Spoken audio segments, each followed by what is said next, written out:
Hello, everybody. Welcome in. It is from the Bleachers here on the Fan Sports Network. Caden Floormaster, Mark Musgrave. The voice you know. Welcome into the show after a long weekend. It's Tuesday. Oh, my good. It is Tuesday, not Monday. It's not Monday. It is Tuesday. It has a Monday feel. It has a very big Monday feel. But yeah, it's Tuesday already. It is Tuesday. My goodness. How was your weekend? It was solid. Nice. It was solid. You started off with a round of golf, right? Round of golf on Friday. Yeah. Which I played very well for myself. And I heard that from other people, too. Not very trustworthy people, but I did hear that from other people. Well, let's just put it this way. From what my normal score is to what I got, I shaved off like 10 strokes. I love that, dude. That's a lot for anybody. For anybody. Absolutely. That would be Absolutely. a ton. Most people probably are at that point in their game where shaving off 10 strokes is near impossible. Oh, yeah. I'm not at that point yet. Right. I still got another 15 to go, and I'd be really happy with myself. I love it, dude. Love it. But it made me realize I am getting better. Yes. I feel like I've been so stagnant for so long, and I'm like, man, am I actually getting better? That was proof. I'm like, I'm getting better. And better. If you go out with better people too, I know you've been out with some other people too, like that are really good golfers. Yeah, like my Dalton. son, like Dalton. Yeah, I've been out with Dalton. And he'll give they'll give you some little tips that you can hopefully take and get a little bit better with and things like that. But it is fun playing with people, that are your level as well, because that way it just makes it more fun. Yeah. And I will say that watching other people, up close and personal, I've taken some tips and just, mental note. Yeah, just some little mental notes. Exactly. And anyways, no, I played really well. And then the rest of the weekend? So the rest of the weekend, Saturday, now again, I was up in Enterprise with my family on Saturday for the weekend, and Saturday was the day that the Pioneer Day celebrations took place up in Enterprise. Not on Monday? They didn't do it on Monday, which I thought was a little weird, honestly. I really did. Because Monday was the 24th, right? Yes. Right? Yes. But they did the parade on Saturday and all the festivities and stuff. And I think a big part of it was because they had the rodeo, which is always a 3-day rodeo. Yeah. They did the rodeo Thursday, Friday, Saturday. And so I think just to line it up with the rodeo is why they did it. Okay. That's my guess. So anyway, so we had the parade that day. We did some fireworks and stuff that night. Played some cornhole, whatever. So yeah, did all of that stuff. Sunday was just kind of a chill day. Nothing too exciting. But Monday, I put myself to work and I just did all the projects that I've been needing to do that I just don't do. So yeah, different things. Lots of different things. But it was a busy kind of day. Well, I also started off the weekend with a round of golf on Friday. Yeah, we were golfing at the same time. We were. You were at Copper Rock. I was at the Ledges. Yep. Both courses in fantastic shape, even with these severe heat waves. They are both in very good shape. Yeah, Copper was awesome. Yeah, and the Ledges was as well. So make sure you get out and visit those two courses. The more the better, because they are in fantastic shape right now. Like I said, even with last week's heat wave of 115 degrees plus. Yeah. So both courses doing really well. Saturday, didn't do much Saturday. I can't remember what we did. But Sunday, we went to Zion. Okay. And we hiked the Narrows. Yeah, I saw your pictures. We did about those are fun, huh? It was fun. Yeah. It was about 10 and a half miles is what we did. Yeah. 70% of that being in the water. Right. So walking through water isn't just, it's tough. Our calves are very sore today because usually sometimes that takes 2 days to kind of take effect. Yeah. Yeah, 2 days. Yesterday was fine. We did a couple of errands yesterday, and then we went out to a pool for a couple of hours, really relaxed. Mm-hmm. But today is when the calves are kind of they little tender for sure. So, yeah, again, I've lived here all my life. Yeah. Okay. Other than a little 4-year stint in Northern California. Sure. I've never done that hike. Never done the Narrows at Zion National Park. Yeah. So you just have to do it. One thing that Macy and I are doing is we're just trying to experience our backyard because we take it for granted here in Southern Utah. We really do. I was telling some people about it just today, and they're like, oh my gosh, I need to go do that. I've been here for so long and never done it. So I don't think that we're the only ones in Right. this boat that just haven't really experienced our own backyard. Now I got a question for you because this, and I think I know the answer. Mhm. How often do you do the same trails more than once? Well, I will tell you, there's been a few hikes that we've done this year that will become an annual event now. Okay. We are going to do Moab once a year. We But love the thing is, Moab, and you the can go to arches. different places, though. Yeah. You don't even And- have to do the same hikes. and You we can still did- go different hikes. we did Devil's Garden in the Arches. It's been one of our favorite hikes ever. Yeah. So that will be an annual event. Kayaking, the Horseshoe Horseshoe Bend. Bend will be Mhm. an annual event. Yep. And then I think doing the Narrows will be an annual event. Now, I will tell you, we were in the first shuttle up the park at 6 a.m. We left our house Yeah, at if you get up 4:30, early, it's nice. and we were the first shuttle up. We didn't see many people at all as we were going up. Okay. Coming back down, it's like the whole world was there. Yeah. Like, I'm literally not just hundreds, but thousands of people were There in are that. thousands of people, especially in So, Springdale, yes. in the front entry design. I mean, all of it right there. There's so many people. But just that hike in particular, be on that first shuttle and do it early. That way you only have to contend with them the last couple of miles of the hike. There were 2.5, 3 hours that we didn't see anybody. It was so nice. So nice. I bet. But I don't think that happened later on in the day. Like Right. later on, you're going to be with people regardless. Right. So No, that is how it goes. But that's awesome. Yeah. Get outside, and I bet being out there that early, and you're in the water, and the water's probably fairly cold, so I would assume weather-wise, it actually was probably pretty refreshing. oh, hike. it was so nice. In fact, it got chilly at the, about midway up the canyon. Yeah, you're standing in the got water for chilly. a long time, Yeah. and you get cold. And there was a couple of spots where, you're going chest high. Mm-hmm. Macy actually had to swim through 2 rocks. I actually got out and kind of found my way up and around, so I didn't have to do that. But yeah, she swam through one of the areas, and she was pretty cold. Yeah. But it was refreshing though, because of the heat wave we've been having down here.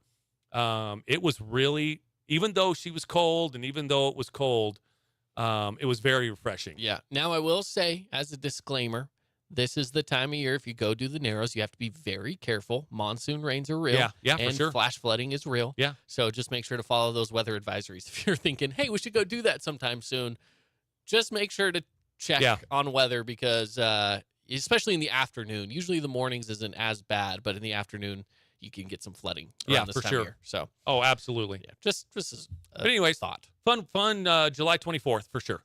Yeah, that sounds awesome. No, it's always a fun weekend. July Mhm. 24th weekend, especially if it falls on a weekend. I say Yes. weekend. This year it fell on a weekend. That's why I say it. It's always one of my favorites. Yeah. It's the same reason why 4th of July for Yeah. you is one of your favorites. It's just you have good weather. Yeah. It's a chance to just get out and do stuff. Yeah. And And- it's always nice. I kind of like how the area here, like St. George, kind of owns the 4th of July. Now, there's some celebrations in some of the smaller towns, like I Yeah. know Gunlock does, and I don't know if Enterprise does. A little bit. But They do then- fireworks and stuff. Yeah. But then and then St. George kind of lets the smaller towns, the surrounding towns, Ivan, Santa Clara, Washington, kind of do their 24th of July. They don't do much on the 24th. I don't even know if the city does anything on the 24th. I don't think they do much. I think they let Washington City, Santa Clara, Ivans, all them, the smaller towns kind of do the 24th, where they predominantly do the 4th of July. So I think that is way cool how all the cities kind of participate in that and kind of schedule that. Yeah. So Yeah, for anyway, sure. tons of fun. I hope, I saw some exciting events going off in Washington yesterday, Washington City. So hopefully everybody got out to enjoy their celebrations, their breakfast, their parade, and all that kind of stuff. I just love, the celebrations like that. Oh, yeah. We weren't able to get out there to that because, well, we were just really tired. So, but Yeah, that's fair. That's fair. but it was a lot of fun though. No, I agree. Yeah, good weekend, and overall, you know what? Here's the thing with this time of year. Quiet on sports. Usually this is the time of year where I don't watch a ton of sports. So I'll be honest. This weekend, do you know what I did? I watched one F1 race and I watched part of the Open. So Yeah. That's what we're talking about a lot today, really, is a lot of the off-season stuff that's happening. We'll talk a little bit about the Open. You know, we can hit on some of that. I know it's been now a couple of days since that's wrapped up, but that's kind of where we're at right now in the world of sports. It's a little slower. A lot of baseball going on, and we are getting closer to that trade deadline. And we'll talk more about that later in the show. We'll talk about that. But I do want to start off again. Let's go back a couple of days. Let's talk about the Open. Some of your thoughts on the Open, and I will say I feel like this is a course that the players don't necessarily love from some of their reactions. It seems like they don't love to play it, but again, it's a major, so they want to play in the majors because they mean a lot.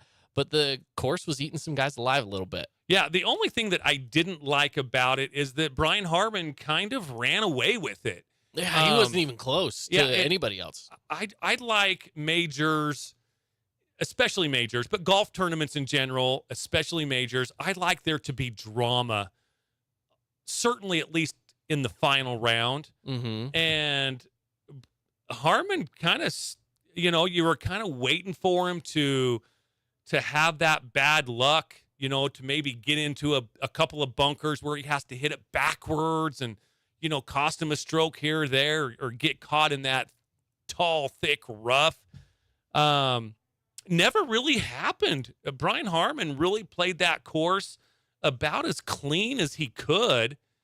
And, he just kind of walked away with it. It's so funny.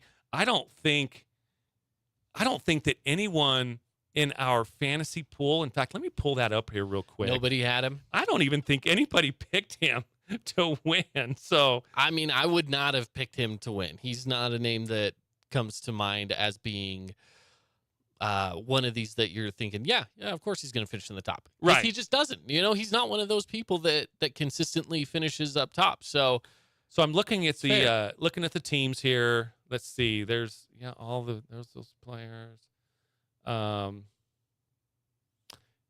Nobody had Brian Harman on their team. So I don't feel too who won ridiculously. You know what? I haven't even heard yet.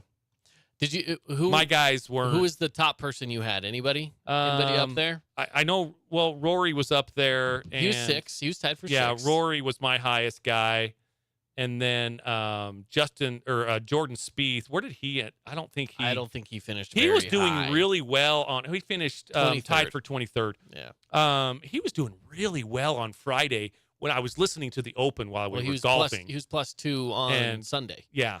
And so, but he kind of dropped. He kind of faltered even on that Saturday, on that Friday. Oh, on Friday. He was playing really well, and then the last few holes kind of faltered a little bit. But anyway, tons of fun. Yeah, but yeah, that's the only thing. That's the only complaint I had about the Open is that there really was no drama. I love drama. I love playoff holes. I love that kind of drama on day 4. And if you didn't hear, I mean, yes, we talked about how he ran away with it. It was the difference between being 13 under and 7 under. That was, I mean, he could have 8-putted that last one and still won. You know what I mean? I mean, he was just that far ahead of everybody else. I mean, by hole 16, 17, 18, it wasn't even, probably even before. I would say the back 9, it was pretty clear he was going to win. It is nice to see these players play a tough course, though, and, play it on average, either even or maybe 2 under, +2, whatever. It's nice to see these players actually not just overpowering a golf course, because you couldn't overpower this golf course like a Bryson DeChambeau or somebody who just bombs the ball. McIlroy as well. They couldn't overpower it, and I think that's why a guy like Brian Harman, was able to take the victory. He kept it in the fairway and greens in regulation, and ended up 12 or 13 under. What was it? 13? Yeah, 13 under. And one thing that I noticed was how many times guys got up there for their drive on a par 4 or par 5, and they're using a 3-wood. Tony Finau, that was his. That was his strategy. Rarely were they pulling out the driver. It was just 3-wood almost every single time. Just because, again, you would find yourself in trouble if you're using a driver. It either would get a little too narrow, or sand trap, or whatever. Right? They just were like, you know what? Let's play it safe. I'll back it off a little bit. And I love the strategy part of it, but at some point you really got to be who you are too. Like, after day 2, Finau still pulling out the 3-wood after 3-wood. Yeah. It's like at some point, first off, it's not working. I mean, you're barely making the cut. Yeah. And at some point, you've got to be yourself. You've got to be who you are. If you're a bomber and your strategy isn't working, go back to who you are and bomb that ball. But I get it. You go in with a game plan, just like every football team, every baseball team, every basketball team. You have a game plan and you want to follow it, and I respect that as well. But I think Finau was just way too cautious.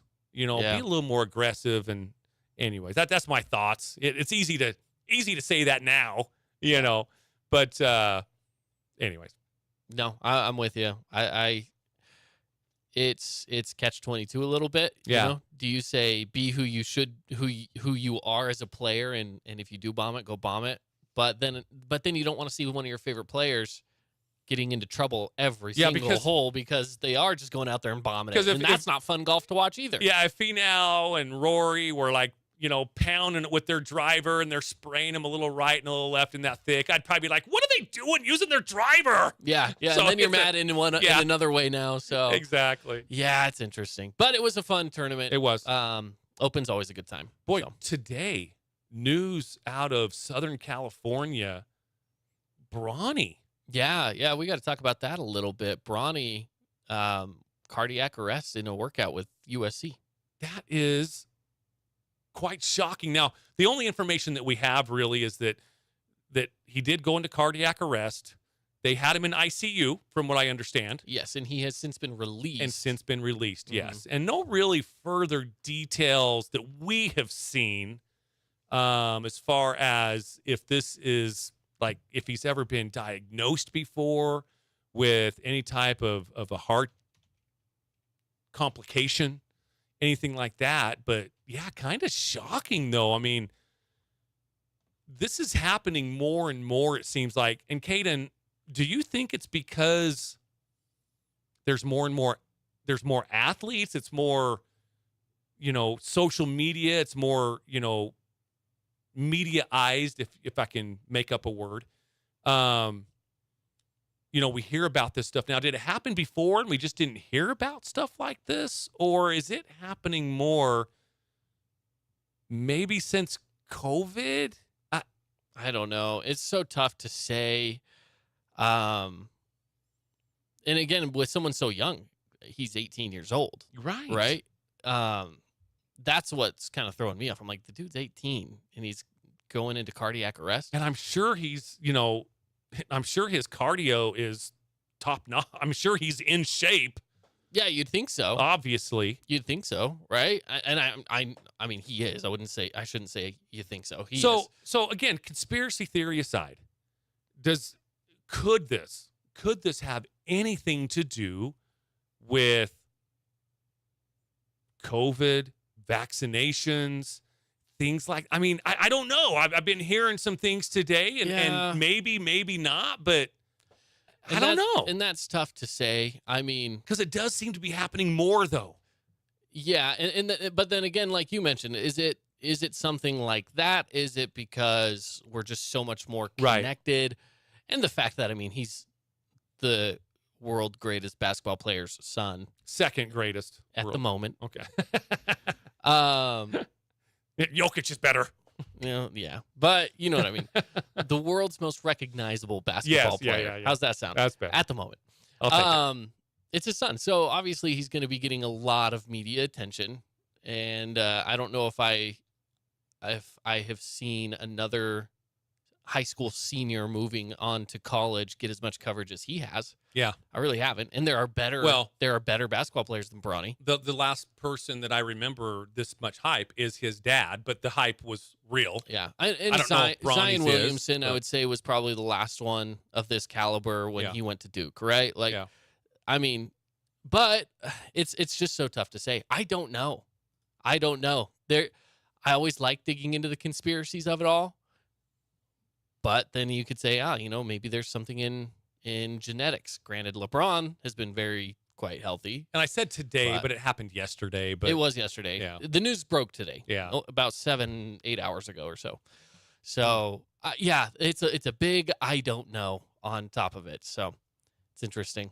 I was just going to say, let's take a break. What were you about to say, though? No, I was just going to say I'm glad that there was medical staff right there on scene to take out, or this could be a much different story.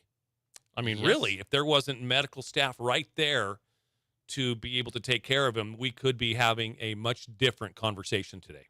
Yes. So, and that also is true, because if it was just a pickup game at some random gym, who knows? So big thank you to all of our first responders throughout the nation, because, again, we could be having a much different conversation. And that would not be fun. No. Luckily, he's recovering and is in a good spot for right now. So, all right, let's take a break. More coming up next. Stick around with us here on From the Bleachers.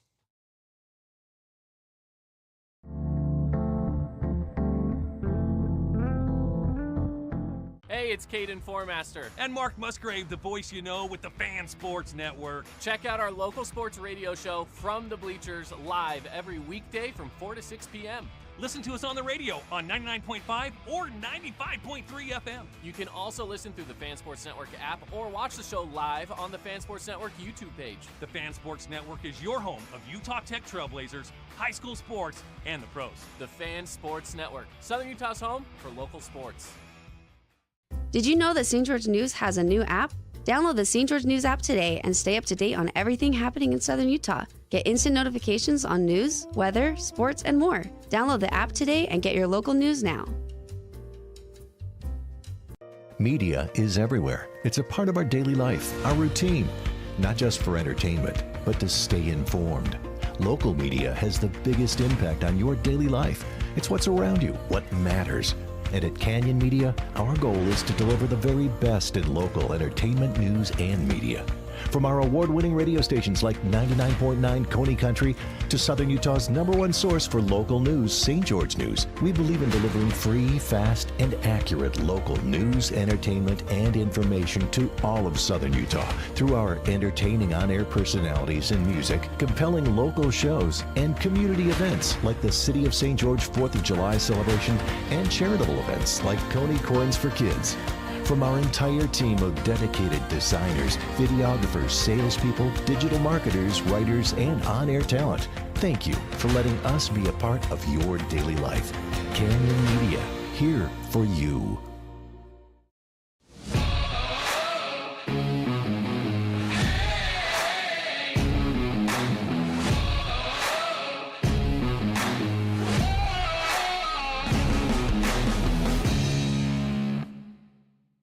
Hey, it's Sheldon Demke. Check out the latest episode of What's on the Menu, a behind-the-scenes tour of local restaurants. We'll see some of their favorite dishes and get an inside look on how these dishes are prepared. Check out this week's episode at stgeorgenews.com and click the shows on the menu tab. Check out this week's edition of TGIF on stgeorgenews.com. TGIF is your weekend adventure guide to all the fun and exciting things going on in Southern Utah this weekend. Find this week's edition at stgeorgenews.com and click the shows on the menu tab. Have a blast this weekend. As a local business owner, it's important to get the word out about your business. More people equals more revenue for you. Get your business in front of over 160,000 people in Southern Utah each week with St. George News. Contact St. George News today.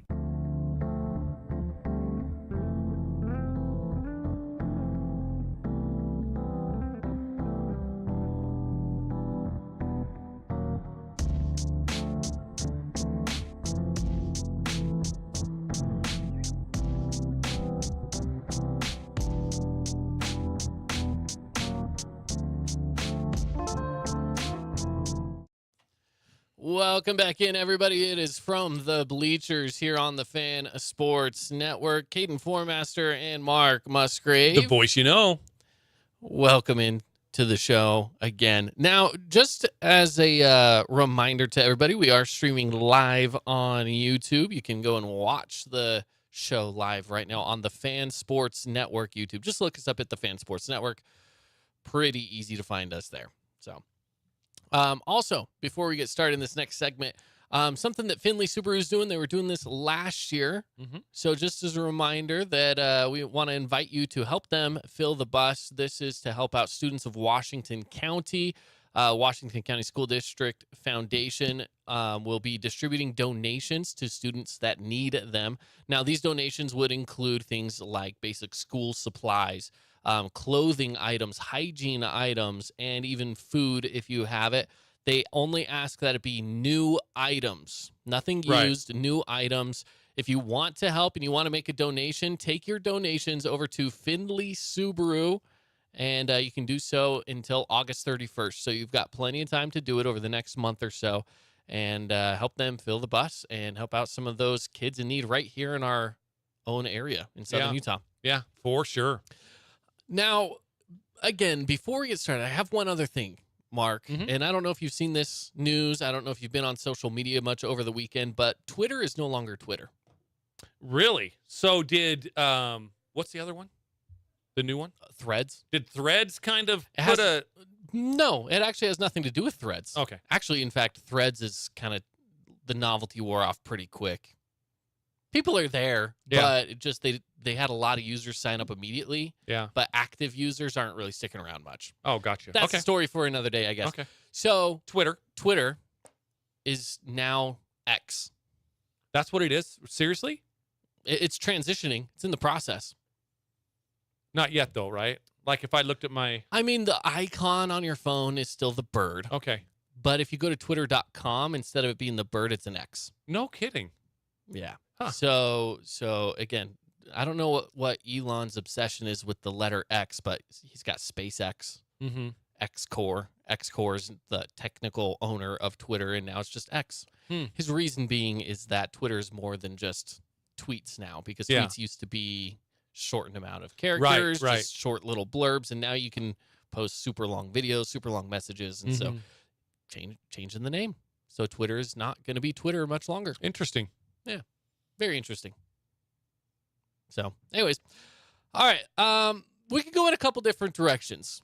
We can go off-season NFL, or we can go to MLB. Let's go MLB right now. Being that it's in season, we can talk about off-season NFL, although Saquon Barkley stuff is a big news, and we'll talk about that in a little bit. We'll get there. But let's talk a little MLB. All right, so let's talk about, with the MLB right now, trade deadline is coming up, which is always very exciting. I know that Shohei Ohtani's probably he's the biggest name in baseball anyway. Oh, for sure. But he's probably the biggest one that is still under speculation.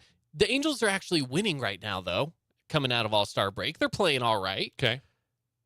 Does that change Shohei Ohtani from getting traded? From getting traded, maybe, but from not being an Angel next year, no. But I agree. I think from being traded, quite possibly. Because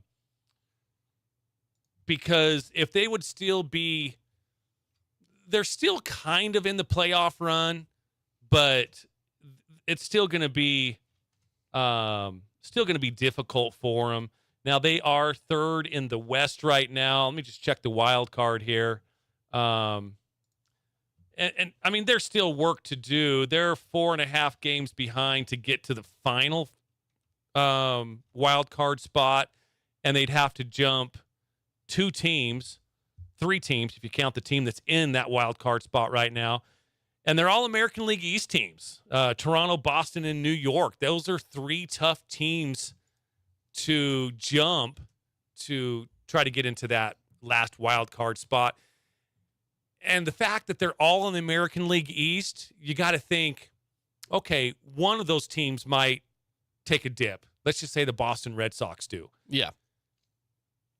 is there a chance two teams could start, losing a lot? Well, 3 teams makes it much more difficult to get into that wild card spot. But the fact that they are winning, yes, that does damper the chances of him being traded. But in the offseason, he'll certainly be wearing a different uni next year, I think. Yeah. I really believe so. Now, I'm going to bring up this mock trade. It's floated around quite a bit. And it was a trade between the Angels and the Yankees. Okay. Have you seen this mock trade? I don't think I have. You're gonna be interested in this one, okay? Okay. So obviously, the Yankees would get Shohei. Easy Correct. enough, right? Yes. Here's what the Angels would receive: outfielder Everson Pereira. I don't know how to say his name. Trey Sweeney, shortstop, and then a right-handed pitcher Chase Hampton, and right-handed pitcher Drew Thorpe, Okay. and second baseman Jared Serna. I think that's interesting, just obviously because Drew Thorpe's name was Drew's thrown in there, being a Southern Utah kid. Yeah. How cool would that be to be like, I got traded for Shohei? That would be kind of cool. It would be kind of interesting. He'd be playing a lot closer to home. Yeah. That'd be kind of cool. But yeah, I mean, I don't see that happening. It hasn't happened yet. That trade was proposed back on like the 18th or 19th or something. Yeah. So it's been out there for a long time, and it was just ESPN's idea. So it's not like the teams are actually talking about that. But you got to be worth quite a bit to be thrown in the conversation of saying, "Hey, I'm worth at least something for Shohei Ohtani." Right. So that's got to be some sense of pride there for Drew. Oh yeah, I'm kind of happy sure. about that for him. But and that being the Yankees' -- pitching prospect. absolutely. I mean, And that's actually their 2 top pitching prospects, Yeah. Drew being number 1 and Chase being number 2. yeah, So it would be interesting. It would be interesting. that is pretty cool. That would be a story that you'd be able to tell for a lifetime.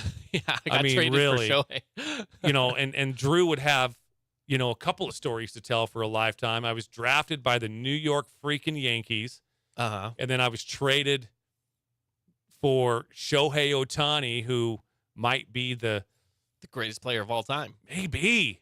I My mean, gosh, man. we have to wait for his career to fully play out. Yeah, but we do. Shohei is on track.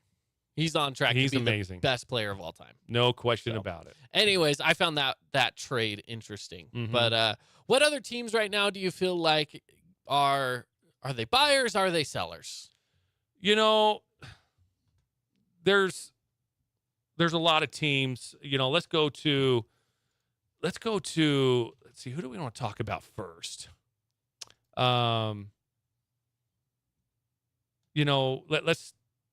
Let's talk Astros. Let's get the hated team out of the way first. Yes, please. They're certainly in it. They're going to be buyers. They could be looking for some starter pitchers, and I know the Mets are going to be. I would assume that the Mets are going to be sellers. I'm pretty sure. I mean, you got Max Scherzer, Justin Verlander. That I believe both of those guys signed 2-year contracts, and they're in the first year, I believe. So if a team trades for them, they're not just trading for them for this year. They'd be getting them for next year as well. But yeah, it'll be interesting to see, who's buyers, who's sellers. Obviously, I think the Astros are buyers. The Yankees, they're going to be buyers as well. So they're going to be looking at some of these high-priced guys that are on the trade market, like a Shohei, like Justin Verlander, like Max Scherzer. And they do have some decent prospects to angle for that as Mhm. well. So it's not a bad thing for them to be buyers because they have things going for them.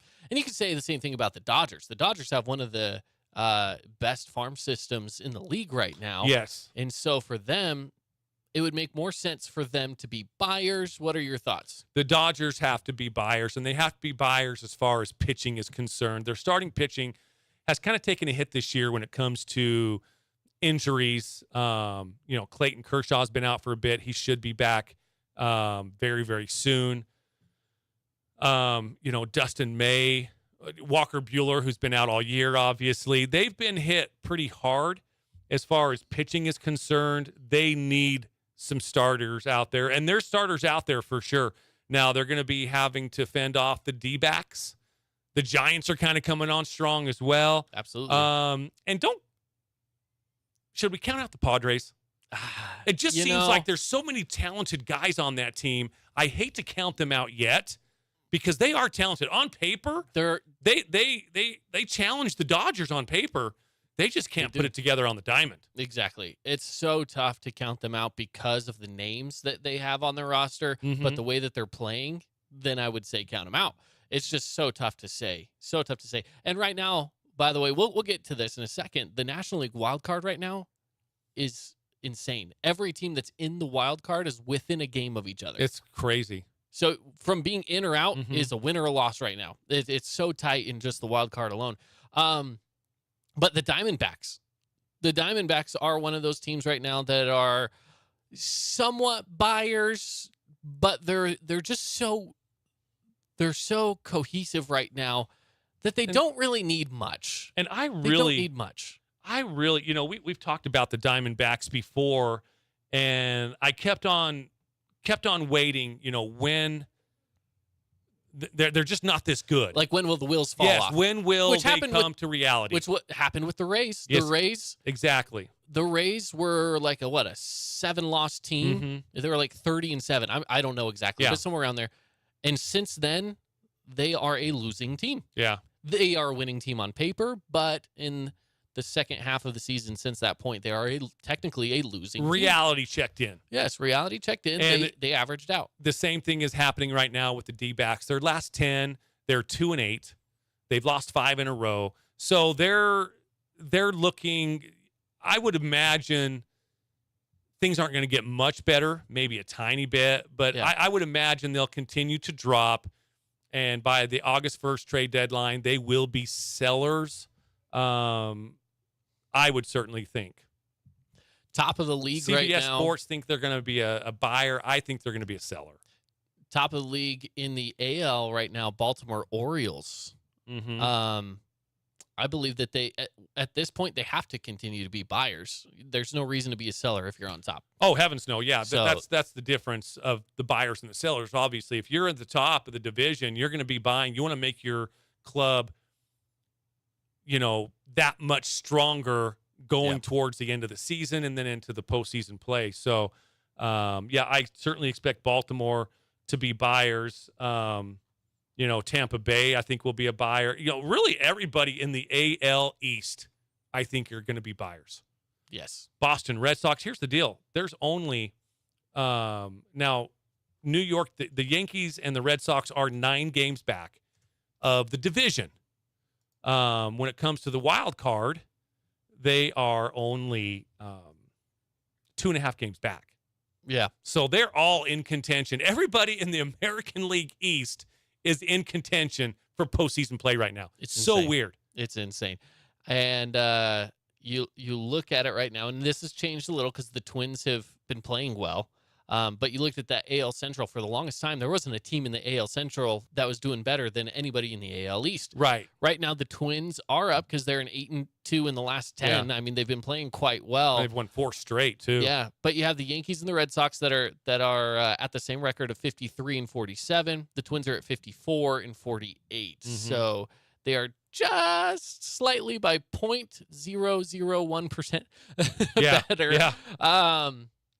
Than the Yankees and the Red Sox. So, I mean, it definitely is a hierarchy here, and the AL East is on top of that hierarchy.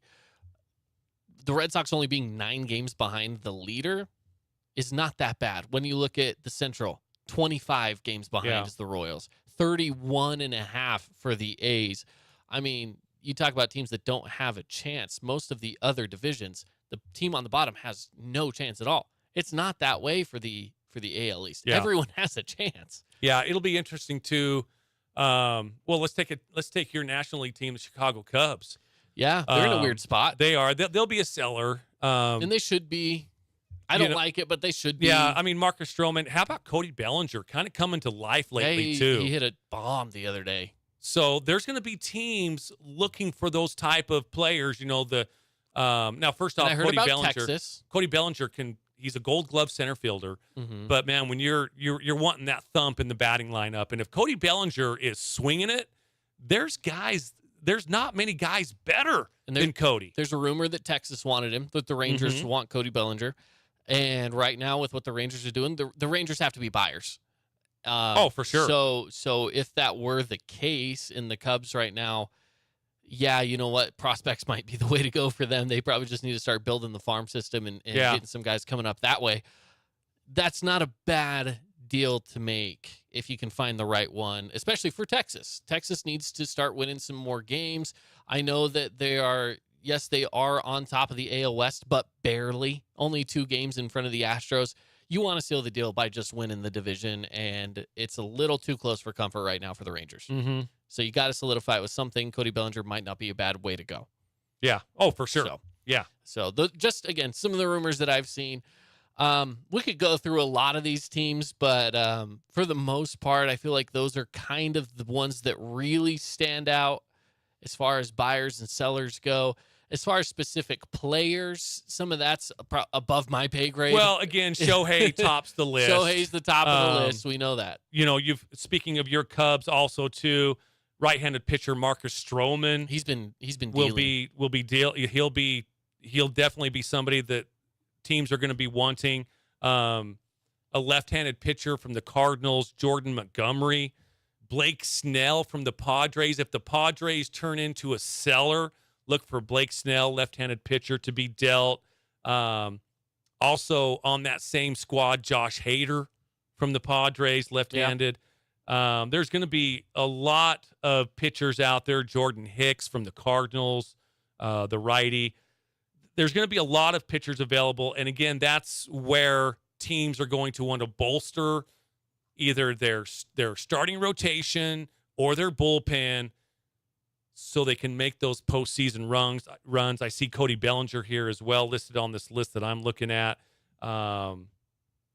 So, yeah, it'll be August 1st. When is August 1st? Is that next week? That is on Tuesday next week. Tuesday next week. So, Tuesday and next week, we'll be talking a lot of the trades that have went down. I'm assuming the trade deadline is probably 2 p.m. Eastern. Yeah. I'm assuming. Yeah, something should be close to that. Right at our showtime, we'll have all the information that we'll be able to report on. We'll see if both of your teams were sellers. See if they're buyers. And see if my team was a buyer. My teams are going to be sellers. Hey, I got an announcement when we come back from the break, so make sure to stick around because we got some big stuff happening next week. So stick around, and we'll tell you what that is coming up next.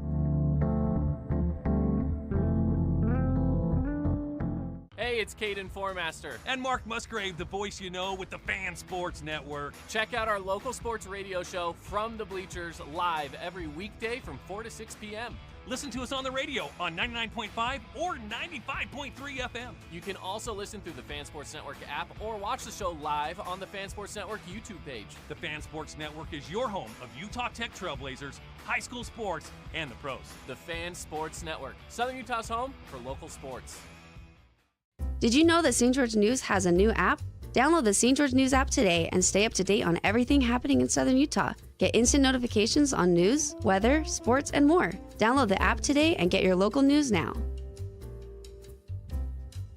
Media is everywhere. It's a part of our daily life, our routine, not just for entertainment, but to stay informed. Local media has the biggest impact on your daily life. It's what's around you, what matters. And at Canyon Media, our goal is to deliver the very best in local entertainment, news, and media. From our award-winning radio stations like 99.9 Coney Country to Southern Utah's #1 source for local news, St. George News, we believe in delivering free, fast, and accurate local news, entertainment, and information to all of Southern Utah through our entertaining on-air personalities and music, compelling local shows, and community events like the City of St. George 4th of July celebration and charitable events like Coney Corns for Kids.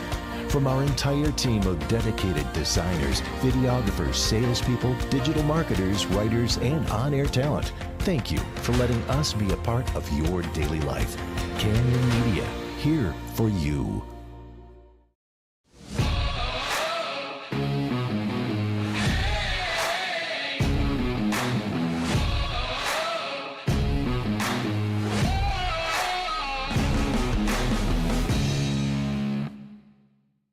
Hey, it's Sheldon Demke. Check out the latest episode of What's on the Menu, a behind-the-scenes tour of local restaurants. We'll see some of their favorite dishes and get an inside look on how these dishes are prepared. Check out this week's episode at stgeorgenews.com and click the shows on the menu tab. Check out this week's edition of TGIF on stgeorgenews.com. TGIF is your weekend adventure guide to all the fun and exciting things going on in southern Utah this weekend. Find this week's edition at stgeorgenews.com and click the shows on the menu tab. Have a blast this weekend. As a local business owner, it's important to get the word out about your business. More people equals more revenue for you. Get your business in front of over 160,000 people in southern Utah each week with St. George News. Contact St. George News today.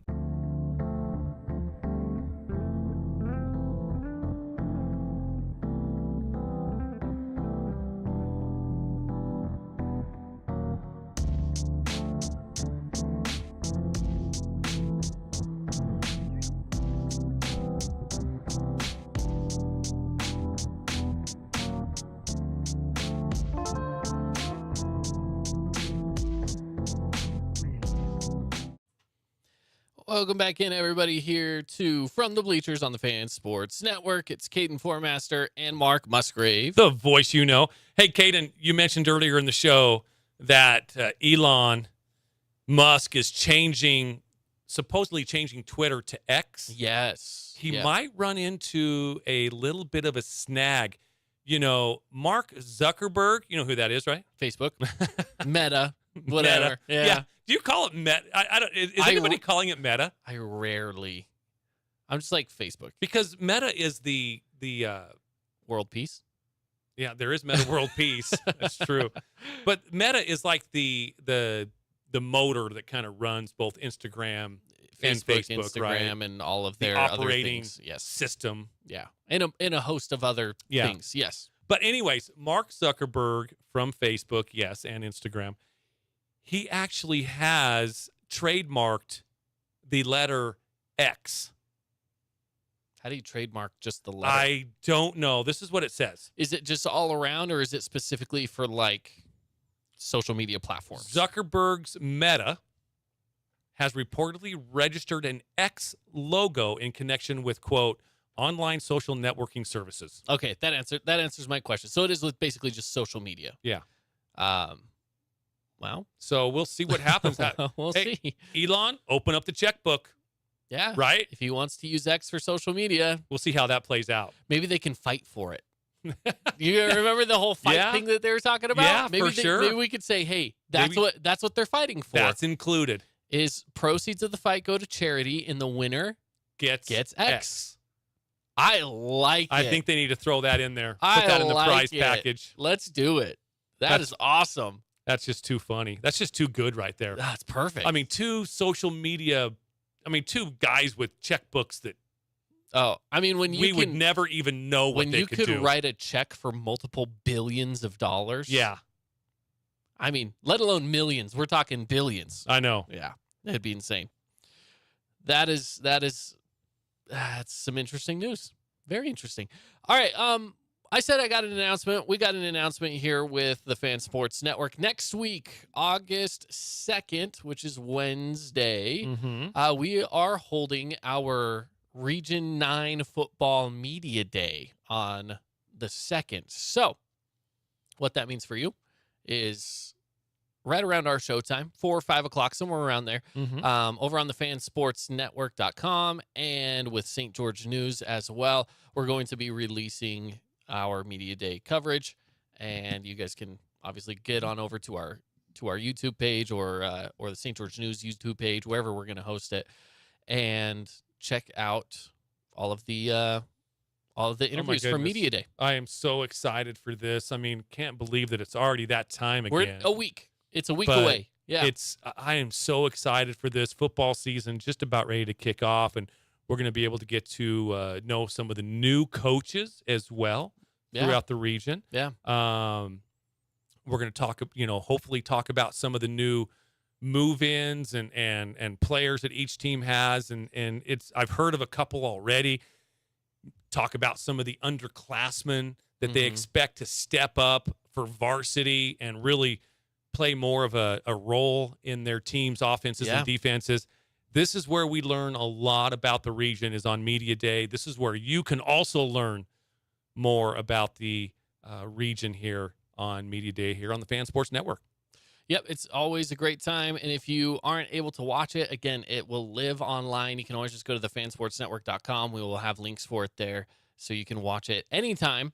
And we will have, if you only want to watch one certain team, I will make sure that there are links to those specific teams. So, or at least timestamps or something like that. So if you want to watch one specific team, we will have that specific team locked and loaded, ready for you to go. So all of that is happening again on August 2nd. As far as a set time of when that's going to release, I don't have that yet, but just expect it in the afternoon, evening time on August 2nd. So. And I would love, after we have our Media Day, that you and I kind of put together our, we'll kind of put together little capsules on each team. We can even maybe go over some predictions of each team as well. Desert Hills, they're returning 4A state champions. Will they be able to make a run back-to-back? Will Crimson be able to, kind of stand in their way? Is Dixie going to rebound from last year and be one of the powerhouses again, as well as Snow Canyon? Yeah. Pineview needs to have a bounce-back year. Absolutely. And what does it look like in 4A, adding in a few more schools? A few? Or doubling the school amount. Actually, going to what, 27 or 28? It's a lot. From 13 to 27 or 28. It's going to be a much more difficult route to the championship game. And teams that are very good. I mean, we're talking about, Stansbury, for example, that has a great football program. That's going to be a big rival, I think, when it comes to 4A rivalries. Kind of like how Ridgeline has been for the last few years. In Mountain Crest and some of these schools, right? They seem to just be there for the playoffs. We're going to see some other schools. It's going to be different. The playoffs are going to look very different this next year in all sports. It's going to be very exciting. We talked last year, with only having 13 teams, 2 regions, Region 9 or Region 10 and Region 11, okay? And let's be honest, there was only really 3 teams out of each region that was really championship worthy. Yeah, that were set. So maybe you only had to get through, say, 6 teams. Yeah. Legitimately team. I mean, yes, you had to beat the number 6 seed as well, or whatever that case might be, but there was really only 6 teams that legitimately had a shot at a state championship. Yes. Agreed. Now, when you add 2 more regions into there, that doubles the amount of good teams. Yeah. Okay. To go through. Now, yes, there's going to be some bad teams too. Like every region has them. They go up and down, each depending on the graduating class the year before.